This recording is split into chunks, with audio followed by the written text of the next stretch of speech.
Beaucoup Marie Chek. On va rester dans la culture, mais on va parler théâtre avec Ariel Sibony. Aujourd'hui, on va se rendre à Jaffa pour faire connaissance avec le seul théâtre au monde pour sourds et aveugles. Vous fermez les yeux et imaginez-vous dans un espace plongé dans le noir absolu, sans bruit. Vous oubliez l'existence du son, de la lumière, et c'est ça la réalité des comédiens de ce théâtre. Bonjour Ariel Sibony, merci de nous faire l'amitié d'être là aujourd'hui. Alors, un théâtre pour aveugles et pour sourds, est-ce que c'est vraiment atypique ? Alors, effectivement, oui, ça l'est. Et c'est le pari fou que Adi Natal, donc directrice artistique, s'est donné il y a près de 10 ans avec son coéquipier Eran Gour. Et en fait, il faut savoir qu'elle n'avait pas le projet initial de créer un théâtre pour sourds et aveugles, mais c'est en fait au détour d'une pièce qu'elle a vue, qu'elle a travaillé avec une aveugle et sourde, et qu'elle a vu le potentiel d'émotion qu'il y avait, et elle s'est dit qu'il fallait vraiment créer un centre et exploiter ça et vraiment faire le travail. Et du coup, elle a ouvert ce centre en 2007 avec l'association donc Na Lagat, qui veut dire s'il te plaît touche, puisque finalement tout se fait au détour du toucher et des sens. Et dans ce complexe, Ariel, il n'y a qu'un théâtre ? Alors non, c'est un centre vraiment qui met à l'honneur les talents de chacun. C'est vraiment un accomplissement de soi, puisqu'il y a un café, donc le café Cléapiche, avec qui on peut dialoguer avec les acteurs. On a aussi un restaurant qui s'appelle le restaurant Blackout, qui est dans le noir total.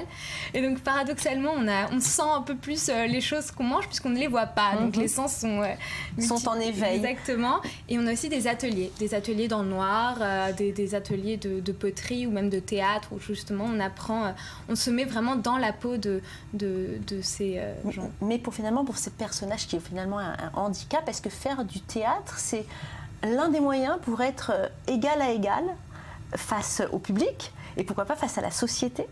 Complètement, c'est vraiment un moyen de les intégrer dans la société.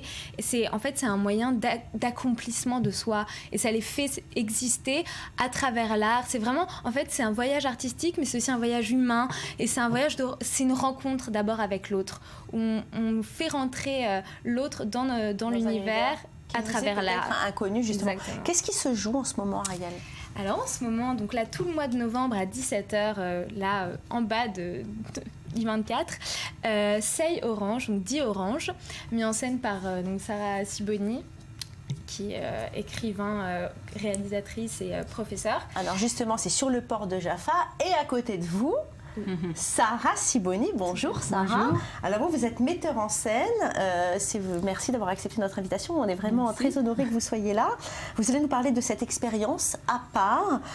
Quelles ont été les difficultés que vous avez rencontrées pour jouer avec cette actrice ? Parce que cette actrice qui n'entend pas, cette actrice qui ne voit pas, comment vous l'avez dirigée ? Alors, ce n'était pas facile, mais c'était très intéressant. Je travaille avec une interprète qui était la médiateur entre moi et l'actrice. Et quand je donnais à l'actrice une instruction, alors le médiateur lui expliquait. Et tout passe par le toucher, parce qu'elle ne peut avoir le langue des signes, et par la perception des vibrations.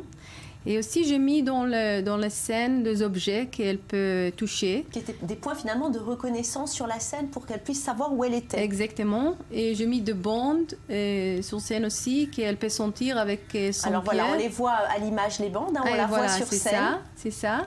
Donc là, elle sait où elle se trouve précisément. Oui, et comme ça, elle peut s'orienter. Et alors, est-ce que ça rajoute justement de l'émotion que les comédiens ne voient pas et que les comédiens n'entendent pas ? Alors, c'est différent, c'est fort. Et je pense que je sais que le public a vraiment très aimé ce spectacle. Elle est très surprise par le vie, l'optimisme. Et je pense que ça un peu change le regard sur le handicap.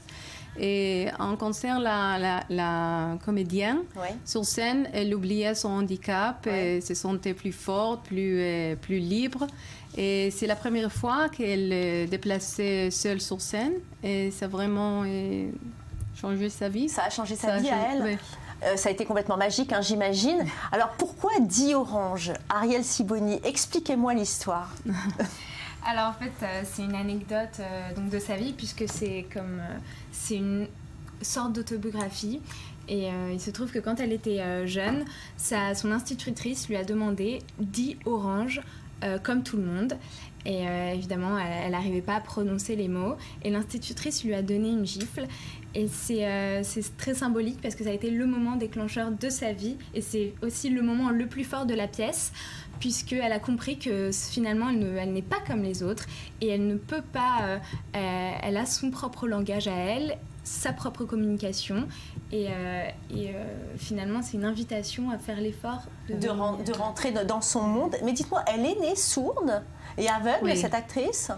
Oui, elle est née sourde, elle devient aveugle. Elle devient aveugle. Oui. Donc ça s'est déclenché un petit peu plus tard. C'est une maladie dégénérative. Dégénérative. Alors l'accueil du public, parce qu'on a parlé d'elle, de son émotion, du fait que c'était magique pour elle d'être sur scène et de ce que vous avez pu ressentir, vous, Sarah, d'avoir travaillé avec cette femme, le public. Comment il l'a accueilli, cette pièce?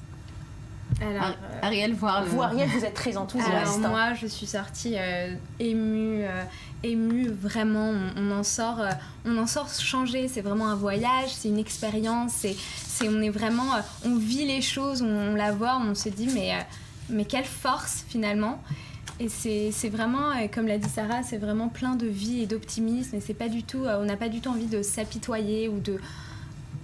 Parce que quand on est profane, on a du mal à imaginer comment on fait pour communiquer avec une sourde et aveugle. Comment ça se passe, Sarah, concrètement?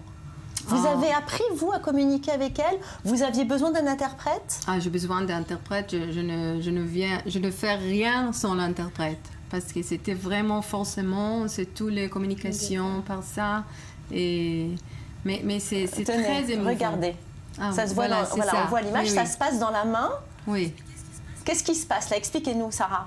Alors, je donnais une instruction et Gili, c'est l'interprète. Alors, elle expliquait Batcheva, l'actrice, comme elle doit faire maintenant. Oui. Et sur scène. Oui. Et ça m'aide beaucoup parce que ce n'était pas possible pour moi de dire ça directement avec Batcheva. Donc ça, finalement, c'est un autre langage, c'est pas du langage des signes, non, c'est encore autre chose. Oui, c'est une autre chose. Et c'est la seule manière qu'on ait pour les faire communiquer avec les autres. C'est la seule manière. Oui, c'est ça. Quel souvenir vous avez gardé de cette expérience, Sarah? Il y a beaucoup de souvenirs, mais il y a quelque chose d'intéressant parce que après cette pièce, Batcheva avait de nouveaux amoureux. Et je pense qu'elle dit que ça arrive après la pièce et après la répétition. Ça lui a donné confiance en elle. Je pense que ça les rend plus forts et vraiment ça change.